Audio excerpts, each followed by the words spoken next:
नमस्कार, न्यूज 8 में हाजिर हैं। एक तरफ दिल्ली में आम आदमी पार्टी ने 2 नए मंत्रियों की घोषणा की है, सौरभ भारद्वाज और आतिशी मनीष सिसोदिया के साथ। आप बता दें, मनीष सिसोदिया और सत्येंद्र जैन के बाद अब ये लोग कार्यभार संभालेंगे। तो दूसरी तरफ दिल्ली के मुख्यमंत्री अरविंद केजरीवाल ने आज आप विधायकों और पार्षदों से मुलाकात में प्रधानमंत्री मोदी पर जमकर निशाना साधा है। उन्होंने कहा कि शराब नीति में कोई घोटाला नहीं हुआ है और पूरा केस ही फर्जी है। उन्होंने कहा कि मनीष सिसोदिया पर 100 करोड़ खाने का आरोप लगाया गया, लेकिन सच ये है कि उनके घर छापे में 10,000 रुपए भी नहीं मिले। अरविंद केजरीवाल ने यह भी ऐलान किया कि आम आदमी पार्टी इस मुद्दे पर डोर टू डोर कैंपेन करेगी। हम दिल्ली के हर घर तक पहुंचेंगे और सभी को समझाएंगे।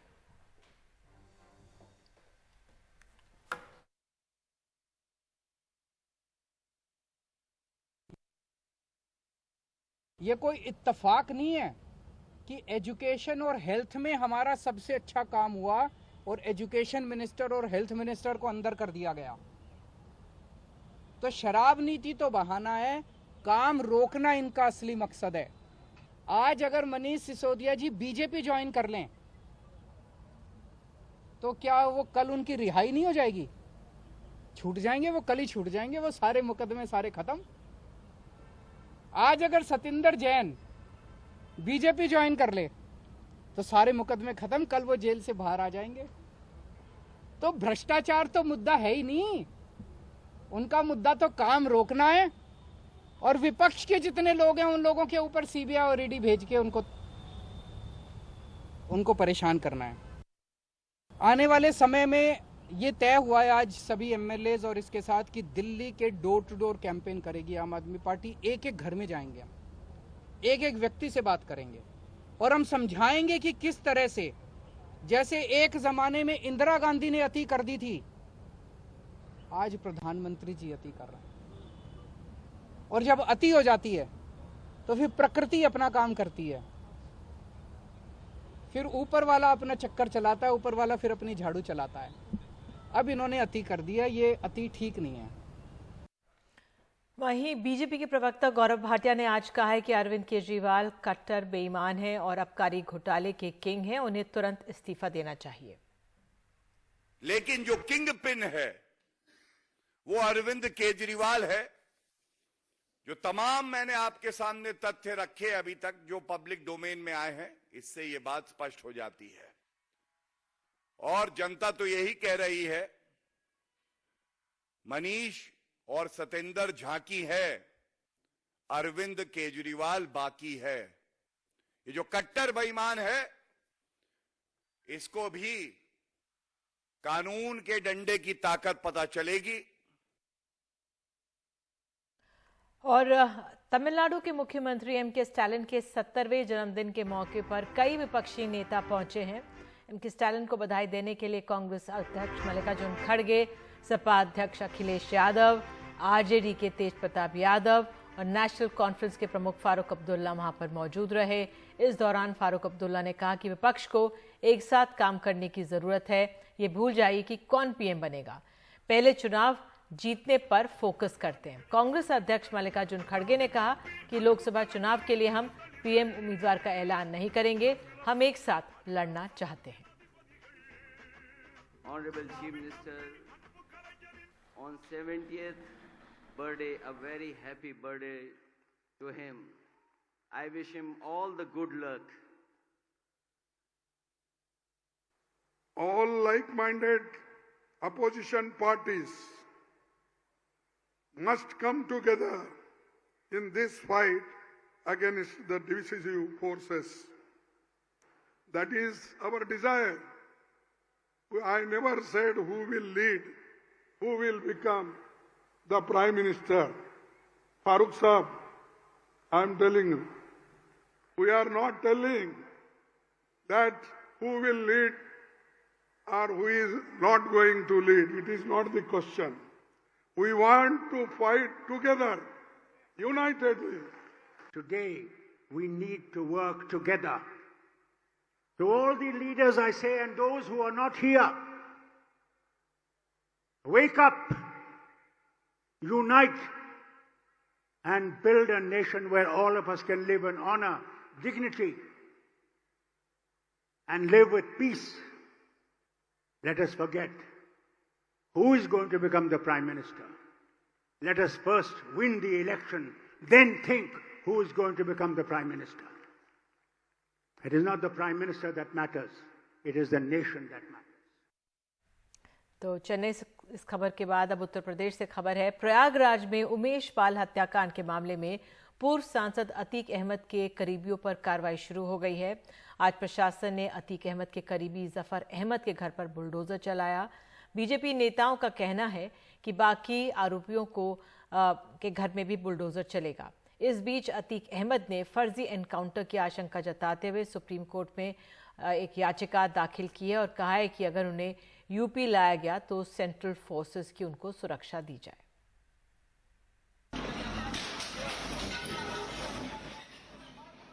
यूपी में फिर से एक बार बुलडोजर की वापसी हो गई। ये जेल में बंद यूपी के माफिया अतीक अहमद के खास जफर अहमद का घर है, जिसे कुछ घंटों में ही ढहा दिया गया। इसी घर में अतीक अहमद का पूरा परिवार, उनकी पत्नी, उनके बच्चे, क्योंकि अतीक की संपत्तियों पर पहले ही बाबा का बुलडोजर चल चुका है, लिहाजा उनके पास रहने के लिए घर नहीं था, तो उनका पूरा परिवार यही रहता था। ये सब कुछ हुआ विधायक राजू पाल की हत्या के मुख्य गवाह उमेश पाल और उसके गनर की हत्या के बाद। पुलिस सूत्रों का कहना है कि ये पूरी साजिश रची गुजरात जेल में बंद माफिया अतीक अहमद ने, क्योंकि 2005 में हुए राजूपाल हत्याकांड का मुख्य आरोपी अतीक अहमद है। अब आपको बताते हैं कि जिस जफर अहमद के यहाँ बुलडोजर चला है उसका अतीक अहमद से क्या रिश्ता है। जफर अहमद माफिया डॉन अतीक अहमद का बेहद करीबी है। उसे अतीक अहमद का दायां हाथ भी कहा जाता है। इसके अलावा जफर अहमद के खिलाफ कई मुकदमे भी दर्ज हैं, इसमें लूटपाट से लेकर के धमकाने की धाराओं के तहत भी मुकदमा दर्ज है। आपको बताएं 2021 से जफर अहमद के जिस घर पर बुलडोजर चल रहा है उसी घर पर अतीक अहमद की पत्नी शाइस्ता परवीन और उसके बच्चे रह रहे थे। 2021 से वहीं पर उन्होंने अपना ठिकाना बनाया हुआ था। अतीक अहमद के वकील का कहना है कि बुलडोजर की यह कार्रवाई गैर कानूनी है। इस बीच अतीक अहमद ने सुप्रीम कोर्ट में अर्जी देकर अपनी जान को खतरा बताया है। अतीक अहमद ने सुप्रीम कोर्ट में अर्जी दायर कर कहा है कि उसे यूपी में दर्ज मामले की सुनवाई के लिए गुजरात से बाहर ना भेजा जाए। उसकी सुरक्षा और जान को खतरा है। याचिका में अहमदाबाद जेल से यूपी की जेल में प्रस्तावित ट्रांसफर का विरोध किया गया है। अतीक की याचिका में कहा गया है कि यूपी सरकार के कुछ मंत्रियों के बयान से ऐसा लगता है कि उनका फर्जी एनकाउंटर किया जा सकता है। मुख्यमंत्री योगी आदित्यनाथ ने माफिया और आरोपियों को मिट्टी में मिला देने की बात कही है। वहीं उनकी गाड़ी पलटने की आशंका भी जताई जा चुकी है।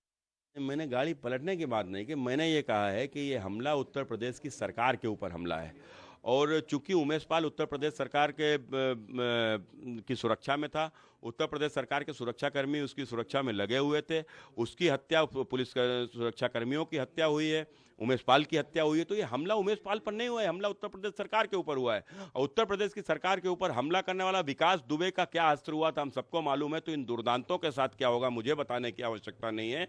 और ऐसे में यदि इसके अतीक की भी गाड़ी पलट जाएगी तो मुझे कोई आश्चर्य नहीं होगा।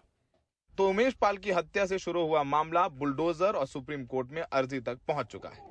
विधानसभा में इस केस की गर्मी पहले से है। पहले अखिलेश यादव ने योगी सरकार को कानून व्यवस्था के मामले पर कटघरे में ला दिया, तो योगी आदित्यनाथ ने अखिलेश यादव पर सपा सरकार में अपराधियों को संरक्षण देने का आरोप लगाया। प्रयागराज में सहयोगी नितिन के साथ Saurabh Shukla, NDTV India. G20 के विदेश मंत्रियों की बैठक में हिस्सा लेने भारत आए ब्रिटेन के विदेश मंत्री जेम्स क्लेवर्ली ने आज भारत के विदेश मंत्री एस जयशंकर से द्विपक्षीय मुलाकात की और बीबीसी पर आयकर विभाग के सर्वे का मुद्दा उठाया। इस पर हमारे विदेश मंत्री ने कहा कि काम करना है तो कानून मानना होगा। ये बात उन्होंने स्पष्ट शब्दों में कही है। बीबीसी पर आयकर विभाग के सर्वे एक ऐसा मुद्दा है जिस पर पिछले कुछ दिनों से दोनों देशों में चर्चा हो रही है और आयकर विभाग की इस कार्रवाई की भारत में विपक्षी दलों ने आलोचना की और इसे अभिव्यक्ति की आजादी पर हमला बताया। Well, I didn't see the documentary, but of course I have I have seen the reaction both amongst the Indian diaspora community in the UK and here in India. Of course, the BBC is an independent organisation. It's separate from government. And I have found that I still enjoy a very, very strong professional relationship with Dr. Jaishankar. I'm enjoying a fantastic hospitality here in Delhi. So I think the relationship between the UK and India is as strong as ever. It's growing stronger by the day. And I'm very much looking, whilst I'm here in Delhi, to build on what is already a good bilateral relationship.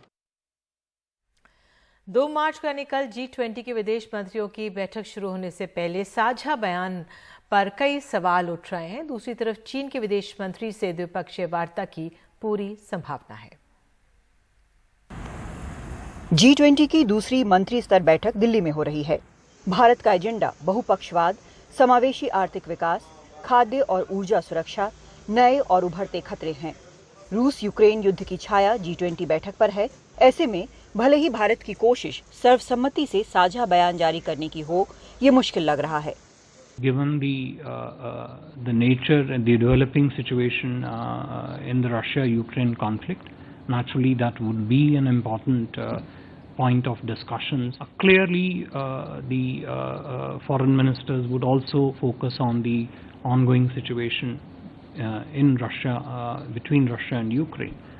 But what is the understanding that they develop, not just on Russia-Ukraine conflict, but also on the impact of that conflict on the rest of the world, particularly the economic impact, particularly the development impact. I think we should let the plenipotentiaries of the G20 foreign ministries meeting decide that on their own.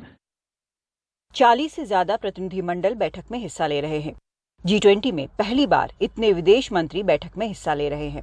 UK और America समेत कई देशों के मंत्रियों और प्रतिनिधियों ने साफ कर दिया है कि वो रूस यूक्रेन युद्ध का मुद्दा जोर शोर से रखेंगे। दूसरी तरफ रूस और चीन इसका पुरजोर विरोध कर रहे हैं। I'm very excited on behalf of India and the presidency. Bharat की G20 प्रेसिडेंसी को लेकर मैं बहुत उत्साहित हूँ। भारत में कई तरह की अपॉर्चुनिटीज देखने को मिल रही हैं। आज मेरी डॉक्टर एस जयशंकर से मीटिंग हुई थी और मैं आने वाले दिनों में होने वाले कामों को लेकर काफी ज्यादा उत्साहित हूँ। And I had a meeting with Dr. Jaishankar this morning, and I'm very, very excited about the work that we're going to be doing over the next couple of days. इस बीच मंत्रियों के दिल्ली पहुंचते ही द्विपक्षीय मुलाकातों का सिलसिला भी शुरू हो गया है। विदेश मंत्री बनने के बाद पहली बार भारत पहुंचे चीन के विदेश मंत्री से मुलाकात पर नजर है, क्योंकि 1 साल से ज्यादा होने के बाद भी चीन की सेना LAC पर अपनी पुरानी स्थिति पर वापस नहीं गई है।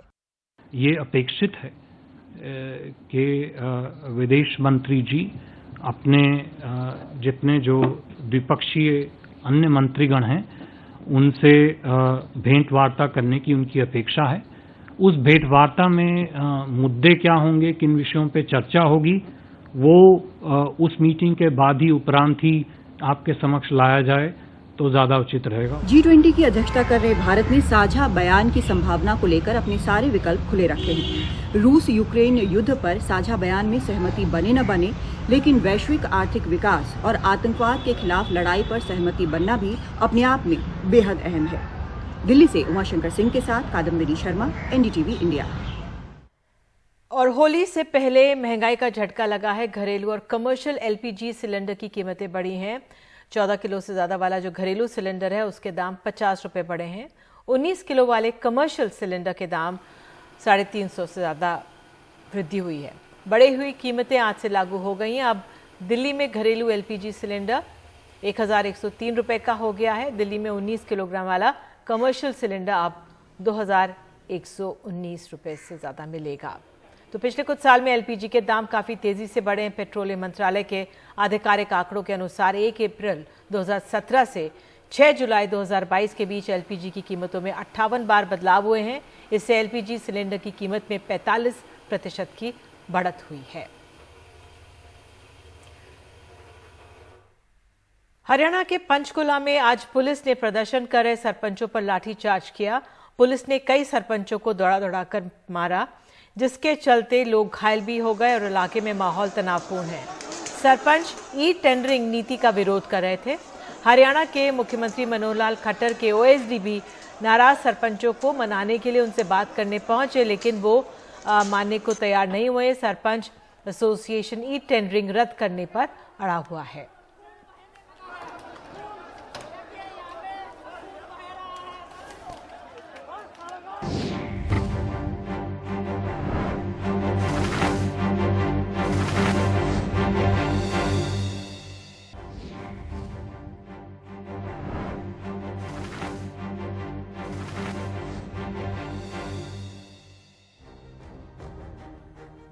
लाखों की गाड़ी में चंद रुपए के फूलों के गमलों की चोरी। गुरुग्राम का यह वाकया हैरान करता है।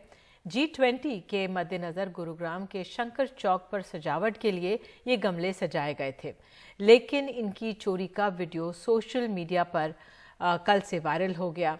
पुलिस ने एक आरोपी को गिरफ्तार कर लिया है, जबकि दूसरे की तलाश जारी है। फूलों के गमले की चोरी। दो लोग बारी बारी से एक एक कर फूल लगे गमले उठाते रहे और लाखों की गाड़ी में इनको रखते रहे, जब तक कि गाड़ी की डिक्की पूरी तरह से गमलों से भर नहीं गई और फिर डिक्की लॉक। पर यह वाकया कैमरे में किसी ने कैद कर लिया। पुलिस ने मामला दर्ज किया, कार्रवाई की। सर, गमला चोरी मामले में आपने क्या कार्रवाई की? हाँ, कल हमारे पास कंप्लेंट आई थी जीएमडी की तरफ से, तो उस पर हमने 379 आईपीसी में केस रजिस्टर कर दिया है और केस रजिस्टर करने के बाद जो मनमोहन एक्यूज है उसको कल अरेस्ट कर जी। क्या लग रहा है उससे बरामदगी कितनी हुई सर, जो विजुअल में आ रहा था? 10 गमले थे जो उससे रिकवर हुए हैं और जो उसकी किया गाड़ी है जिसमें वो उसको लेके गए थे वो भी हमने सीज कर।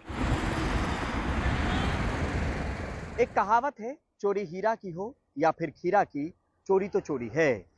ये गमले डबल डालिया के थे और जानकार बताते हैं कि फूलों से लदे इन गमलों की कीमत 40-50 रुपए से ज्यादा की नहीं, तो लाखों की गाड़ी में 500 रुपए की चोरी। चोरी का ये वीडियो जब सोशल मीडिया पर वायरल हुआ तब गुरुग्राम मेट्रोपॉलिटन डेवलपमेंट अथॉरिटी को इसकी जानकारी लगी और फिर पुलिस में शिकायत की गई। जीएमडी की तरफ से अपने सुभाष यादव आईएफएस और नोडल ऑफिसर हैं और जैसा हमारे संज्ञान में आया है उनसे बात भी की है और उनके खिलाफ एक्शन भी लिया जाएगा। एक आरोपी मनमोहन की गिरफ्तारी तो पुलिस ने की है, जबकि दूसरे आरोपी की तलाश है। मनमोहन का गुरुग्राम में ही प्रॉपर्टी का कारोबार है। चोरी की यह घटना मंगलवार सुबह की है, जब दिल्ली से गुरुग्राम लौटते वक्त शंकर चौक पर गाड़ी रुकी और फूल सजे गमलों की चोरी हुई। गुरुग्राम से परिमल कुमार, एनडीटीवी इंडिया। और जाते जाते बात होली की करते हैं। होली का त्यौहार अभी एक हफ्ते दूर है, लेकिन मथुरा में होली की शुरुआत हो गई है। मथुरा में लठमार होली की शुरुआत हो चुकी है। बड़ी संख्या में लोग, खास तौर पर विदेशी सैलानी, इसे देखने पहुंच रहे हैं। लठमार होली में महिलाएं बांस की लाठियां बरसाकर होली खेलती हैं और पुरुष एक ढाल लेकर अपना बचाव करते हैं। और इन्हीं दृश्यों के साथ अभी के लिए इतना ही। नमस्कार।